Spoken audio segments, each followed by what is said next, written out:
بیا بهت بگم اولین خودروی موتوردار تو دنیا رو کی ساخت؟ کارل بنز سال 1844 تو آلمان به دنیا میاد. اون وقتی فقط 2 سالش بود پدرش از دست میده و به وضعیت مالی وخیمی میخورن، ولی مامانش هیچ وقت نمیذاره استعداد یادگیری اون پسر عقب بیفته یا اصلا فراموشش کنه. کارل بنز ساعتها وقت خودش روی دستگاه‌های مختلف و چگونگی کار کردن قطعاتشون میذاشت، ولی یه سالی همیشه مغز اون پسر رو درگیر کرده بود، اینکه چجوری میشه یه وسیله بدون اسب حرکت کنه. همین سوال باعث میشه اون بره مهندسی مکانیک بخونه و کار خودش رو بارها راه بندازه، ولی خب کارش هر بار شکست میخورد. سرانجام سال 1885 بود که اولین ماشین دنیا ساخته میشه توسط اون پسر به اسم بنز موتورواگن.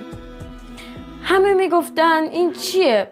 این به درد نمیخوره، این اصلا نمیتونه جای درشتگاه رو بگیره. ولی یه نفر بود به اون خیلی ایمان داشت. اون کسی نبود جز همسرش. همون همسرش یه روزی اون ماشین رو ور میداره و باهاش به مسافت‌های طولانی میره و همین باعث بشه که همه به کارل بنز اعتماد کنن و ماشینش رو بخرن. الان هم میبینید که به کجا رسیده.